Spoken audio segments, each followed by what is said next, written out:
तो हर गुजरते दिन के साथ मौसम का तापमान बढ़ रहा है, चुनावी तापमान, सियासी तापमान बढ़ रहा है। भट्टी यहाँ पर धधक रही है, ये अंगारे और ज्यादा सुलग रहे हैं। और इसमें यहाँ जिस वक्त हम आपको ये केटली दिखा रहे हैं, इसमें उबल रही है चाय। ये आम चाय नहीं है, ये पप्पू की अड़ी की चाय है। ये पप्पू की अड़ी की ये दुकान, ये चाय की दुकान, जहाँ चाय तो मिलती है, थोड़ा काशी के मुताबिक यहाँ छानने घोटने का भी इंतजाम होता है। और इसके बारे में ये कहा जाता है कि 100 साल पुरानी ये दुकान, यहाँ ओसामा हो, ओबामा हो या किसी के मामा हो, सबको चर्चा में घर तक छोड़कर आया जाता है। पूरे पूर्वांचल की संसद कहलाती है ये, सड़क की संसद। और यहाँ अगर ये संसद है, क्यों है ये संसद? पहले तो स्वाद कहते हैं कि पेट से होकर ही दिल का और दिमाग का रास्ता जाता है, तो स्वाद चाय का बरकरार रखने के लिए खुद यहाँ संजय जी बैठते हैं। संजय जी पप्पू जी के छोटे भाई हैं, पप्पू जी के नाम पर ये पप्पू की अड़ी कहलाती है। विशेष रूप से प्रिपेयर्ड यहाँ पर चाय होती है, दूध की चाय तो होती है, और साथ में मसाला टी, खास लेमन टी भी बनाई जाती है। और आजकल इसमें पुदीने का भी तड़का, और मैं देख रहा हूँ थोड़ा हाजमोला भी, ताकि हाजमा दुरुस्त रहे। क्यों संजय जी? गर्मी का रामबाण चीज है ये, गर्मी का रामबाण चीज है। लेकिन जब ये सियासी गर्मी बढ़ती है तो कैसे काबू में आती है? क्या काबू में है? हम लोग मोदी से बढ़िया कोई हम लोग है नहीं, कोई कैंडिडेट है।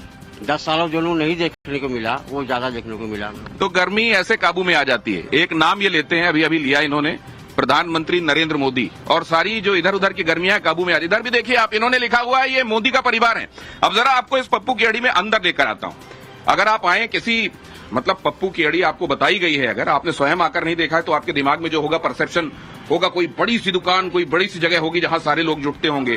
अगर वैसे आप देखें तो दूर से देखने में आपको कोई ना बताए तो साधारण सी जगह लगेगी, लेकिन इसके अंदर बैठे हुए मूर्धन्य लोगों से जब आप मिलेंगे तो आपको ये पता चलेगा कि ये आम जगह नहीं है और यहाँ बैठने वाले लोग आम नहीं है। हर कोई यहाँ जो बैठा हुआ है वो नामचीन है। हर किसी का परिचय तो यहाँ कराना आपके साथ संभव नहीं है, लेकिन हर कोई, मैं अभी यहाँ पर मिल रहा था, यहाँ न जाने कितने पीएचडी होल्डर्स हैं, डॉक्टर्स हैं, विद्वान हैं, और हर कोई अपनी राय रखता है आज समसामयिक मुद्दों पर, सामाजिक मुद्दों पर, पॉलिटिकल मुद्दों पर। वहां जहां से प्रधानमंत्री नरेंद्र मोदी कल अपना नॉमिनेशन फाइल करने वाले हैं तीसरी बार, वहां पर top of the mind recall किन मुद्दों को लेकर है? क्या एक नाम, उसके आगे सब कुछ शांत हो जाता है, या बहुत सारी बातें हैं यहाँ जो खलबला रही हैं, खदबदा रही हैं?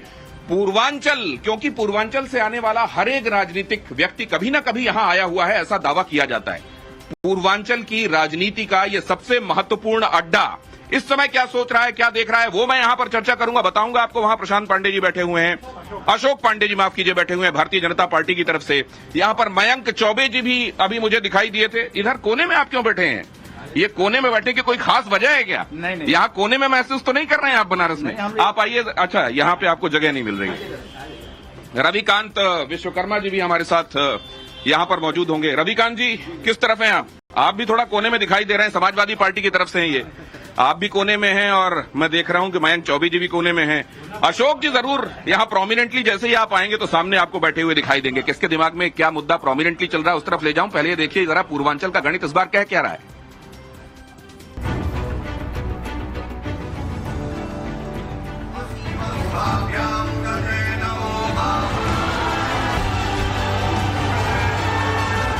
तो 400 पार और सारे रिकॉर्ड ब्रेक करने वाला विजय इस चुनाव में निश्चित है। मोदी का मिशन 400 पूरा करने के लिए बीजेपी का फोकस यूपी की 80 सीटों पर है, और यूपी की 80 सीटें जीतने के लिए टारगेट यूपी के पूर्वांचल पर है। पूर्वांचल के 25 जिलों की करीब 27 सीटें साधने में जुट गई है बीजेपी। हिंदुस्तान की सियासत की पुरानी कहावत है, या यूं कहिए कि रवायत है, कि देश की सत्ता का रास्ता उत्तर प्रदेश से होकर गुजरता है और यूपी की सियासत पूर्वांचल से तय होती है। यही कारण है कि मोदी ने भी 2014 में चुनाव लड़ने के लिए पूर्वांचल को ही चुना, और अब तीसरी बार भी वो वाराणसी से ही चुनाव लड़ रहे हैं, जबकि गोरखपुर से योगी के दूत कहे जाने वाले रवि किशन मैदान में है। अब लोकसभा चुनाव का रण आने वाले फेज में पूर्वांचल में होने वाला है, जिसके लिए आज पीएम मोदी वाराणसी में रोड शो करेंगे। कल प्रधानमंत्री वाराणसी से अपना नामांकन भी करेंगे। आज वाराणसी में रोड शो कर पीएम सिर्फ वाराणसी ही नहीं बल्कि पूरे पूर्वांचल को संदेश देंगे। पीएम मोदी के स्वागत के लिए वाराणसी सज चुका है। लोगों को इस शो का बेसब्री से इंतजार है। प्रधानमंत्री नरेंद्र मोदी के मेगा रोड शो की इसके लिए तैयारियां जो है वो काशी में की जा रही है। देखिए बीएचयू के ठीक सामने महामना की ये प्रतिमा है जिसको सजाया जा रहा है। पीएम मोदी जो है यहाँ मल्यार्पण कर अपने रोड शो की शुरुआत करेंगे। करीब 6 किलोमीटर लंबा ये रोड शो होगा और इसके लिए किस तरह की तैयारियां की है एक बार आपको तस्वीरें दिखाते हैं। पूरे रोड को इस तरह से भगवामय कर दिया गया है। अब व्हाइट और भगवा बलूनों से पूरे रास्तों को सजाया गया है। बीजेपी की झंडियां लगाई गई हैं और जोश इतना है शहर के लोगों के अंदर कि पूरा जो सड़क है उसके चारों तरफ बच्चों की बल्लियां लगाई गई हैं और माना जा रहा है कि चारों तरफ जो है लोग बड़ी संख्या में मौजूद रहेंगे। बड़ी बात यह है कि करीब 500 बाइक सवार जो होंगे वो आगे आगे चलेंगे। करीब 10 लाख लोगों को इस रोड शो में जोड़ने की तैयारी है। महिलाओं को भी इस रोड शो में हिस्सा वो लेंगी और कहा जा रहा है कि पूरे देश की छवि दिखेगी। रोड शो के जरिए शक्ति प्रदर्शन से प्रधानमंत्री मोदी की कोशिश होगी कि पूरे पूर्वांचल में इसका संदेश जाए, जहां आने वाले दिनों में मतदान होना है। वाराणसी, जौनपुर, भदोही, मिर्जापुर, गोरखपुर, कुशीनगर, सोनभद्र, देवरिया, महराजगंज, संत कबीर नगर, बस्ती, आजमगढ़, मऊ, गाजीपुर, बलिया, सिद्धार्थनगर, चंदौली, अयोध्या, गोंडा, बलरामपुर, श्रावस्ती, बहराइच, सुल्तानपुर और अंबेडकर नगर ये वो सीटें हैं जो पूर्वांचल में आती हैं। पूर्वांचल के सियासी गणित पर गौर करें तो बीजेपी ने 2014 के लोकसभा चुनाव में 27 में से 25 सीटों पर जीत दर्ज की थी, जबकि 2019 के लोकसभा चुनाव में उसे 27 में से 22 सीटों पर कामयाबी मिली थी। हालांकि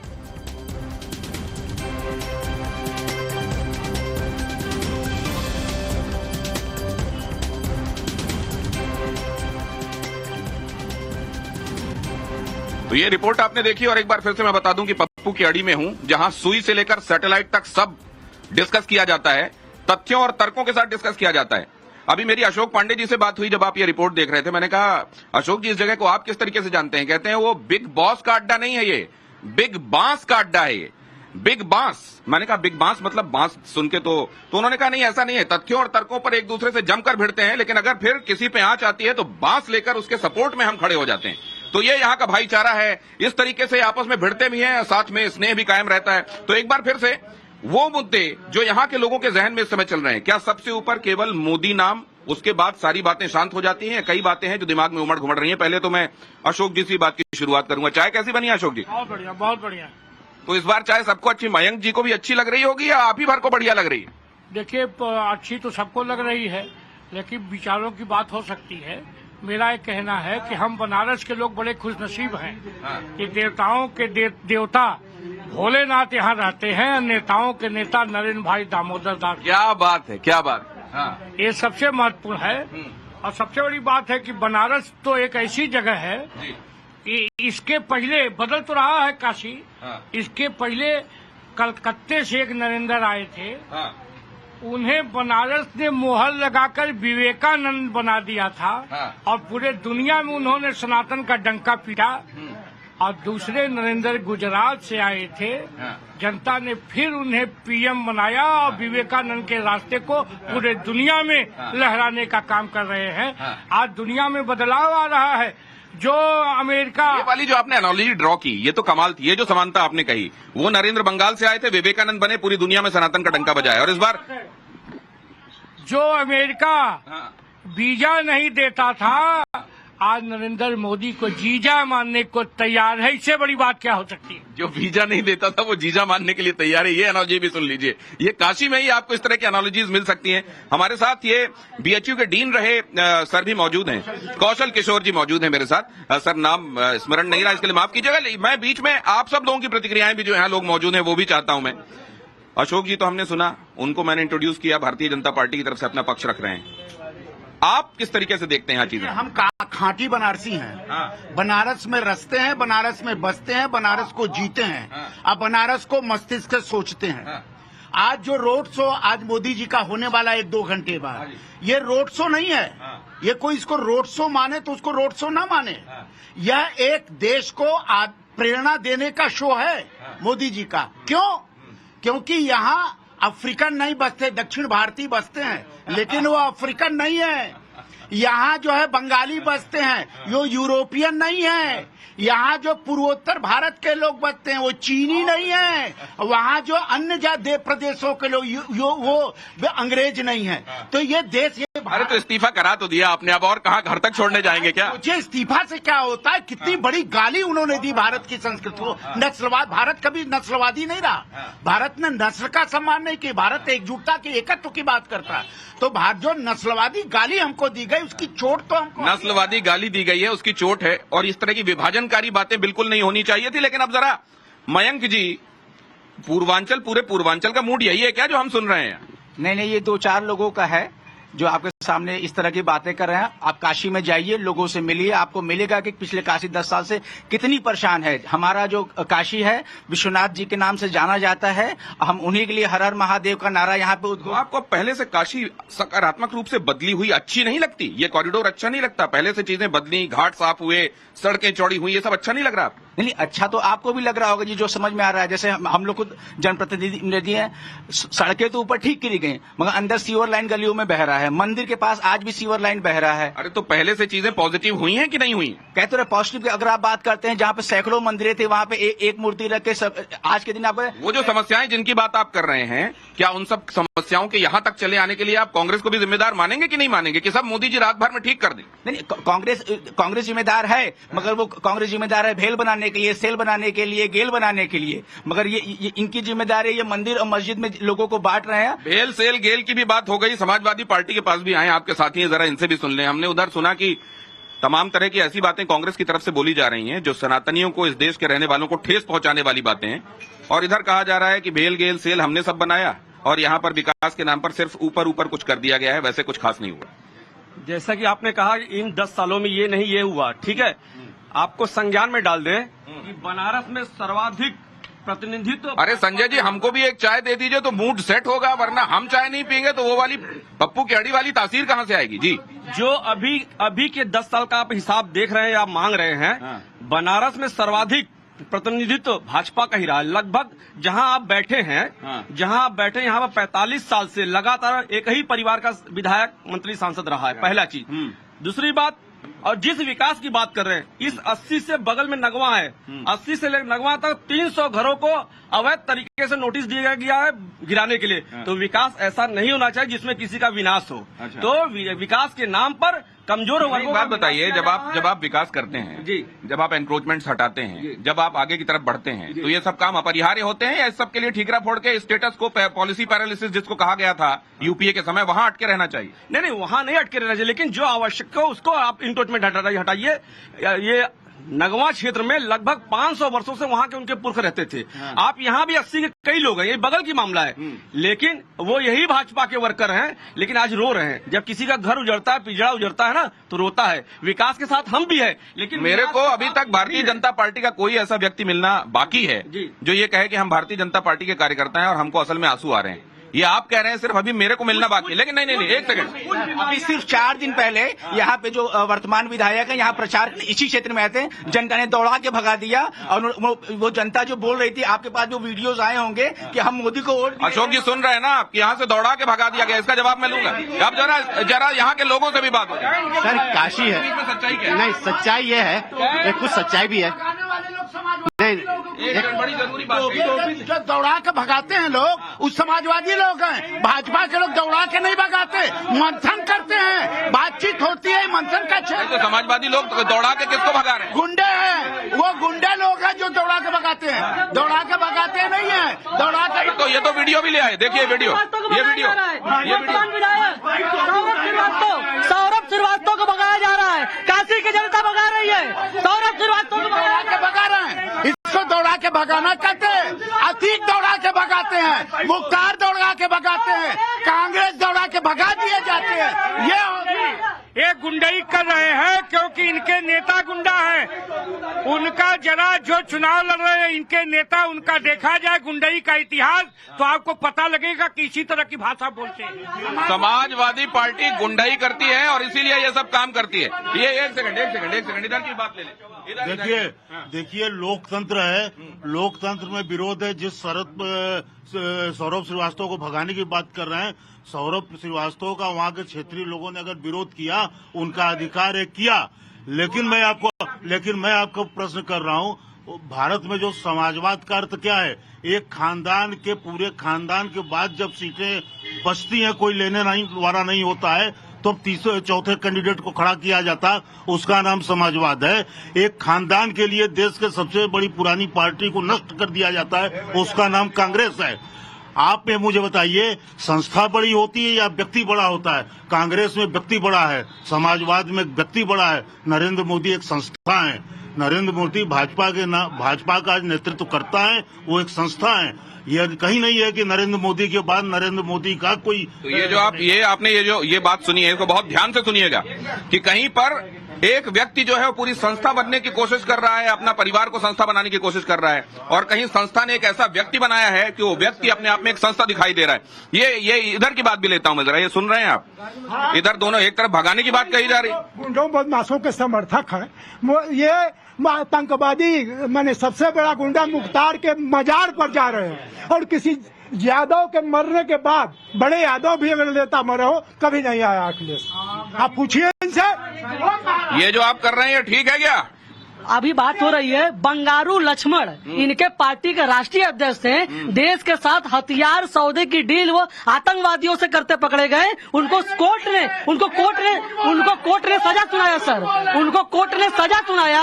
और बंगारू लक्ष्मण पार्टी आतंकवाद पार्टी जैसे लोग, बंगारू तक बात गई है, आ रहा हूं मैं।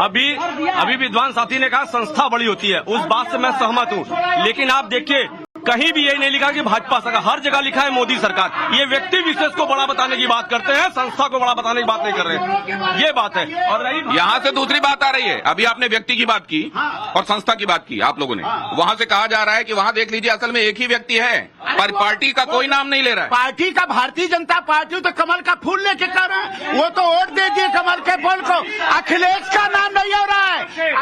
ये सब संकट मोचन बम कांड का बली था, ऊपर से अखिलेश यादव की सरकार ऊपर से मुकदमा वापस ले रही थी। याद करिए, सुप्रीम कोर्ट ने फांसी दी। ये आतंकियों के साथ है। जिस गाड़ी में सपा का झंडा, समझ लो उसमें बैठा गुंडा। उस गाड़ी में सपा का झंडा, समझ लो उसमें बैठा है गुंडा। ऐसा है ना, जब इनकी गलती को पकड़ेंगे ना, ये सोचते कि हम चोरी करी, पकड़ा मत। इनकी चोरी को पकड़ना, उसको गुंडा करते, और हम उस गुंडाई को करने के लिए तैयार है। जहां जहां ये गलत, ये जिंदा शहर बनारस है। अब बनारस में जहां गलत होगा वहां हम रोकने का काम करेंगे। तो जिंदा शहर बनारस में प्रधानमंत्री नरेंद्र मोदी तीसरी बार लड़ रहे हैं, और रिकॉर्ड वोटों से काशी जिताती रही है जिंदा शहर बनारस। तो ये भी तो सोचिए, मात्र प्रधानमंत्री जी नहीं लड़े, यहाँ इसके पूर्व में भाजपा के ही लोग लड़े हैं, भाजपा के लोग ही जीते हैं। ये मुरली जिंदा शहर बनारस भाजपा को जिताता रहा है ना।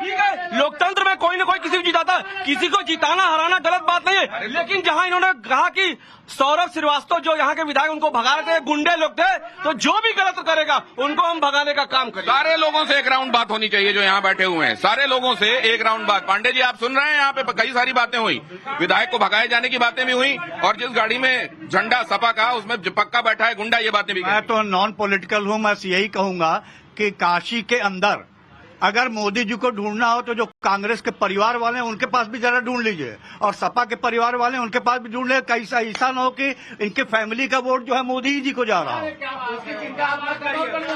ये वोट तो ये सिर्फ कहने, ये हाथी के दांत है क्या दिखाने वाले? सिर्फ ये हाथी वाले दांत है क्या? ये असली दांत है, हाथी के दांत उधर बैठे हुए जो दोनों बड़े बड़े निकले हुए हैं। नहीं तो क्या ऐसा तो नहीं है कि आप भी जाके वोट उधर दे देंगे? आप देखिएगा इस बार का परिणाम जो है बनारस का आश्चर्यचकित करने वाला। अरे कितने सारे कांग्रेसी तो चले गए उधर, हो सकता है आप भी चले जाएं चुनाव तक। वो पछता के वापस आने को तैयार है, वो जुमलों के बीचों में फंस गए।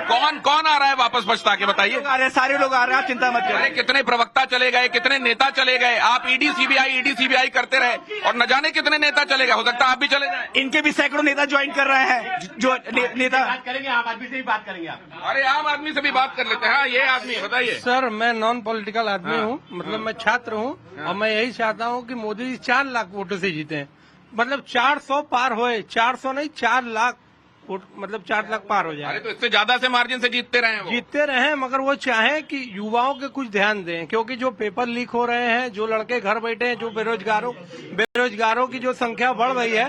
मोदी जी ने कहा था कि जब मैं आऊंगा तो बनारस को तो क्योटो बनाऊंगा। क्योटो आज क्योटो नहीं है, हर गली में टोटो है, क्योंकि हर गली में बेरोजगार है। ये जो टोटो कहा जा रहा है, यहाँ पे ई रिक्शा को टोटो कहा जाता है, और ये कह रहे हैं क्योटो नहीं बना, यहाँ पर टोटो आ गया है क्योंकि बेरोजगारी है इसलिए उनको रिक्शा चलाना पड़ रहा है। इसकी भी असलियत जानूंगा, टोटो में ही बैठ के अपने मेहमानों से बात करूंगा, लेकिन पहले आप।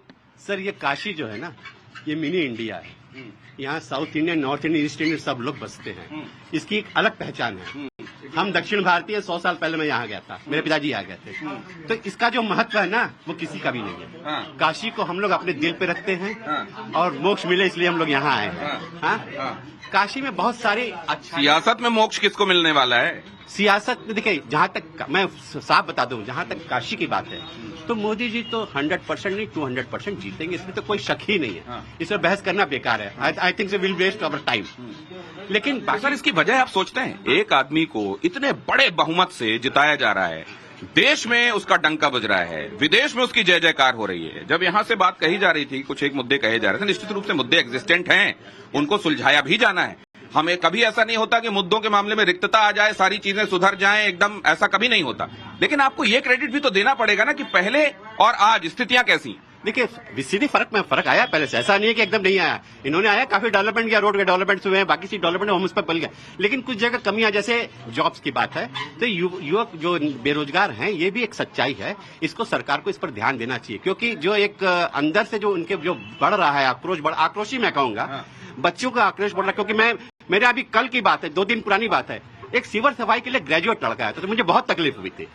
तो ये नहीं होना चाहिए। इनको जो अपना डेवलपमेंट कर रहे हैं वो करें, बहुत अच्छा है, लेकिन थोड़ा सा बच्चों की तरफ भी ध्यान दिया जाए। बच्चों की तरफ ध्यान दिया जाए। कोई सीवर साफ करने आया था और वो ग्रेजुएट था, इस बात की तकलीफ है। आप साहब, ये भारत क्या है और हमारी भारतीयता क्या है? विचारधारा फाउंडेशन। जी हाँ, भारत की भारतीयता खतरे में है, उसे बचाने के लिए विचार। कैसे खतरे में आ गई है? आप बढ़िया तिलक लगाए हुए, बढ़िया एकदम साज सज्जा में दिखाई दे रहे हैं, कहाँ से खतरे में आई है, जरा बताइए भारतीयता। आप सभी से मैं एक निवेदन करना चाहता हूँ, काशी की धरती से। What's meaning of India? What's meaning of? Hindi का चैनल है, अंग्रेजी में ना बोलिए। आज जो भारत की राजनीति 2 विचारधारा पे आ गई है, और एक दल की विचारधारा को छोड़ करके सारे लोग, विपक्ष के लोग इंडिया बने हुए हैं। चाय पी लिया कि नहीं पी लिए आप? और उसके साथ छाने घोटे तो नहीं है? तो हम इंडिया माता के वंशज हैं या भारत माता की, इसीलिए मैं कह रहा हूँ कि भारत की भारतीयता खतरे में है। राजनीति करने के लिए दल के लोग अपनी लालसा के लिए, राजनीतिक पराकाष्ठा को बचाने के लिए, भ्रष्टाचार को सहारा देने के लिए, और यहाँ तक कि मोदी जी राष्ट्रवाद की बात कर रहे हैं, ये लोग आतंकवाद की बात करते हैं और आतंकवाद की विचारधारा को समर्थन देते हैं। तो आतंकवाद की विचारधारा को कौन समर्थन दे रहा है? मयंक जी और विश्वकर्मा जी, आप बताइएगा। लेकिन मैं जरा और लोगों को भी इसमें शामिल करता हूँ। आप भी यहाँ आते रहते हैं सड़ी में? बिल्कुल आता रहता हूँ मैं। अरे, मुंह में तो आपने पान भी रचाया हुआ है। यहाँ का तो पान जो मोदी जी पान खाए थे यहाँ। तो यहाँ का राजा तो हाँ राजा, का गुरु तहा गुरु। मोदी जी ने कहा कि का गोपाल जी चूना तो नहीं लगा दे, लोग बनारसी लोग अधिक चूना लगा दे। पहली बात ये कि आज हमारे देश के पीएम, हम भाजपा का नेता नहीं मानते, देश के पीएम आ रहे हैं, हम उनका स्वागत कर रहे हैं। और बाकी जितनी बातें जो लोग कह रहे हैं, ये तो स्वाभाविक है कि अपने अपने पक्ष के लोग बात कहेंगे। अब 2000 एक बात बताइए, भारतीय जनता पार्टी के शासनकाल में, खासतौर से प्रधानमंत्री मोदी रहते हुए 2014 से लेकर आज तक का सफर, देश का और बनारस का आप कैसा देख रहे हैं? देखिए, बनारस में हम 2 विकास देख रहे हैं। एक तो बिजली की समस्या दूर हो गई, दूसरी सफाई। बाकी जो है, अब जैसे इन्होंने कॉरिडोर बना दिया, कार्य अच्छा किया, लेकिन कॉरिडोर के साथ जो है, अब आज प्रतिदिन 15-20 हजार पर्यटक या दर्शनार्थी जो भी कहीं आ रहे हैं, उसकी व्यवस्था प्रशासन ने नहीं की। प्रशासन पंग हुआ, जैसे वो ये सोच रहा है कि विश्वनाथ जी अब उतर के ट्रैफिक। तो आपको लगता है कि ग्रेजुअली वो चीजें भी होंगी? जब ये कदम उठाए गए, कई कदम ऐसे हैं जो निर्णायक हैं, जो लटके रहे सालों से, शताब्दियों से वो हुए हैं, तो ये भी होगा। ये होगा, कब होगा? यहाँ तो रोज पैदल चलना मुश्किल। तो जनता में अधीरता है। देखिए, जो चाहिए, जो मिला है वो ठीक है, लेकिन और चाहिए, और ज्यादा चाहिए। अब आइए जरा, मैं पांडे जी से गुजारिश करूंगा, और आप भी आ जाइए, कौशल किशोर जी आइए जरा, थोड़ा सा टोटो में घूमते हैं। टोटो की बात की गई थी, आप भी आ जाइए सर, जितने लोग आप आ सकते हैं, और आप आ जाइए, देखते हैं कितने लोग अकोमोडेट होते हैं। आइए जरा आपके साथ, और आराम से। और ये तब तक बताएंगे हमको मनोज भाई मनोज भाई, ये जो एक सेकंड इधर दिखाइए जरा, ये थोड़ा पत्तों के विषय में भी हमको समझाइए, क्या है ये प्रसाद देते हैं भोलेनाथ की, थोड़ा थोड़ा लोग लेके जाते, चढ़ाते हैं, कुछ लोग खाते हैं। तो जब प्रसाद मिल जाता है उसके बाद यहाँ बहस अच्छी होती है, उसके पहले बहस अच्छी? कोई ऐसे खाने वाला कोई नहीं है। हाँ। इसमें कोई प्रसाद खाने वाला नहीं, ये लोग चाय और बस, इसमें देखिए कोई ऐसे लोग। अरे लेकिन कहते हैं कि प्रसाद के बाद थोड़ी सी मीठी चाय हो जाए तो और आनंद आता है, मैंने ऐसा सुना है। ये तो होता है ऐसा, लेकिन ऐसा नहीं है कि सब लोग प्रसाद लेकर, ऐसा कुछ नहीं। सीधे शांति की प्राप्ति होती है, इसको खाने के बाद शांति की प्राप्ति होती है। तो आप लोगों ने यही खा लिया है क्या? नहीं, अभी नहीं, खाएंगे 2 बजे के बाद। नहीं, लेकिन कांग्रेस और समाजवादियों का जो हाल है अभी फिलहाल, क्या ये खाया हुआ है क्या प्रसाद उन्होंने? आप ये जो है काशी का प्रसाद है, बाबा विश्वनाथ का प्रसाद है, और हम उसे प्रसाद समझ के सारे लोग इसका सेवन करते हैं। थोड़ा कम में ये कह रहे हैं सारे लोग नहीं खाते, आप कह रहे हैं सारे लोग। महादेव, हर हर महादेव। आइए, ये जो काशी की आत्मा को बताने वाला ये जो वाक्य है, ये जो भगवान का जयकारा है, हर हर महादेव। अरे टोटो रुकवाइएगा जरा, कोई अगर टोटो आ रहा है तो, और खाली हो तो रुकवाइएगा, आनंद आएगा। लेकिन मैं ये सुन रहा हूं कि कुछ एक मुद्दे ऐसे हैं जिनके बारे में कहा जा रहा है काम हुआ है, इसको क्रेडिट दिया जा रहा है, लेकिन कहा जा रहा है कि युवाओं के भविष्य को लेकर उतनी गंभीरता से नहीं सोचा जा रहा है। पांडे जी, आपको बता दें, जहां आप खड़े हैं यहाँ अमेरिका से ज्यादा यहाँ की आमदनी हो गई है बनारस की, जब से विश्वनाथ कॉरिडोर बना है। टोटो वाले, होटल वाले, नैया वाले, इन लोग क्या पता, ये तो खाली बोलना है, इनको दिखाना है कि कोई काम। तो कह रहे हैं काम नहीं मिल रहा है, ग्रेजुएट जो है वो सीवर साफ करने आ रहा है, इसलिए वो टोटो चला रहा है। तो गलत कह रहे हैं, अगर पढ़ा लिखा नहीं है तो सीवर कोई साफ कर सकता है। और मेरा ये सबसे बड़ी बात आपको बता दें, इस मुल्क में पारदर्शिता के आधार पर नौकरी मिल रही है लोगों को। सबसे ज्यादा IAS PCS उत्तर प्रदेश से हो रहे हैं, उनको क्या पता, उनको क्या पता। लोग हैं, ये अनपढ़ लोग न बोलेंगे।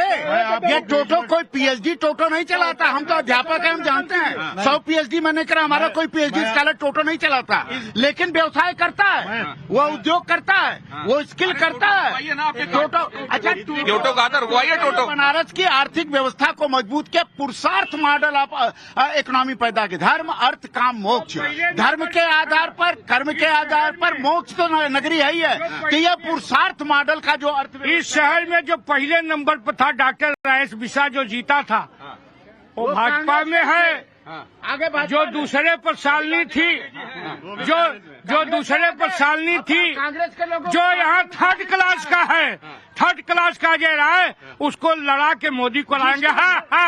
जिसका झंडा ही धो रहे हैं अजय राय का सिंबल, उनको 1500 वोट से हम ही लोग जिताने वाले हैं 1.5 बजे। हम आपको बताएं नहीं अजय राय, लेकिन अजय राय ये कह रहे हैं कि असली तो काशी वाला मैं हूँ। काशी वाले मोदी हो गए भैया, यहाँ गुजराती काशी वाले हैं, यहाँ गुजराती मोहल्ला है, यहाँ हर गुजराती बनारसी है। और मोदी तो बनारसी बोलते हैं, मोदी बनारस में 10 साल है, तो काशी वाला नहीं हुए, कहाँ के हो? असली काशी वाले वो हो गए।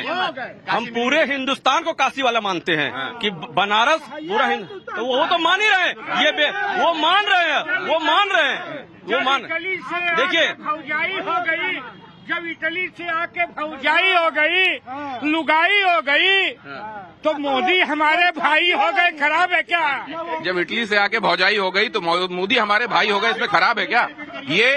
ये जो आत्मीयता है मोदी को लेकर, और इधर ये स्थानीयता को लेकर दावा अजय राय वाला, इसको आप कैसे देखें? अजय राय काशी के जन नेता हैं, 5 बार के इसी काशी पिंडरा से चुनाव जीत के हैं। ये पूरे जो है काशी का प्रतिनिधित्व करते हैं। काशी में ही अभी जो उनको इसी सरकार ने, इन लोगों ने उनको जेल डाला। हमको ये मालूम है कि मैं सुर्खियों में इसलिए आऊंगा, यहाँ कांग्रेस कमेटी का प्रेसिडेंट होने के नाते नहीं, लेकिन मोदी जी के अगेंस्ट चुनाव लड़ा एक बार फिर से, यही उनके खाते में रहेगा। उत्तर प्रदेश का अध्यक्ष बनारस में मोदी के खिलाफ चुनाव लड़ रहा है, और इस बार पूरा उत्तर प्रदेश सिर्फ और सिर्फ रोजगार जो 30 लाख नौकरियों को वादा किया गया है उस पर इस भावना के साथ 5 किलो राशन पे वोट नहीं मिलेगा। इस बार 5 किलो राशन पे वोट नहीं मिलेगा। इस बार युवा अपने 5-5 परिवारों को पालेगा अपने तनख्वाह से। अरे मैं ये कह रहा हूं, लंबी बन के पालेगा। एक बात ये बताइए मयंक जी, ये कहा जाएगा कि जीत महत्वपूर्ण नहीं है, लड़ाई महत्वपूर्ण है। लड़ाई महत्वपूर्ण है, लड़ाई लड़के इस बार जीती भी जाएगी, इसकी भी चिंता आप मत करिए। कितने मार्जिन से इस बार मोदी जीत रहे हैं? आपको रिजल्ट बताना चाहता हूँ आंकड़े के साथ, आंकड़े की बात। 2014 में 57.9% वोट पड़ा था। मोदी जी को लगभग 5.5 लाख वोट से ऊपर मिला था, 4 लाख से जीते थे, 1 लाख में सिमट गए थे। 2019 में कुल मिला करके 1% वोट कम पड़ा, 56% वोट पड़ा। उसमें मोदी जी को मिला 7 लाख के आसपास वोट और वो जीते करीब 5 लाख के। और 2024 में अगर 60% वोट हो गया तो मोदी जी को मिलेगा 10 लाख वोट और विरोधियों को मिलेगा 1 लाख वोट। 7 लाख से मोदी जी जीतने वाले हैं। ये दावा है, रिजल्ट देख लीजिए। देखिए उधर आंकड़े भी बताए जा रहे हैं। सब ख्याली पुलाव है। एक बार देख लिया वोट कहाँ पड़ी, जनता के संगे हो। इस बार काशी अपने काशी के लाल को चुनाव जिताने जा रही है और इंडिया गठबंधन काशी में विरोधियों की जमानत जब्त है। एकमात्र मोदी, गठबंधन नहीं। एकमात्र मोदी है, बाकी की जमानत जब्त है। इस बार जुमलेबाजों को बाहर किया जाए। अभी मेरे साथ ये कुछ दिन पहले डिबेट में थे तो 10 लाख वोट से जिता रहे थे, आज 7 लाख पे आए। 4-5 दिन बाद कहेंगे 5 लाख, फिर कहेंगे 2 लाख, फिर से 10। ये देखिए दिमाग का खेल इनको समझ में नहीं है, इनको आंकड़ा समझ में। ये देखिए अब मैं ये नहीं जानता कि इसमें से कौन कौन प्रसाद ले चुका है और उसके बाद चीनी वाली मीठी चाय पी चुका है। और क्योंकि यहाँ पर चर्चा को विराम, भाई साहब आपका टोटो रुका नहीं, आप बड़ी बातें टोटो की कर रहे थे। बहुत धन्यवाद करता हूँ आप सभी का मेरे साथ चर्चा में जुड़ने के लिए। और एक बार फिर से महादेव का वो जयकारा होना चाहिए, हर हर महादेव। फिलहाल पप्पू की अड़ी से इस विशेष चर्चा में इतना ही। फौरन हाजिर हो रहे हैं कुछ और रंग लेकर आज प्रधानमंत्री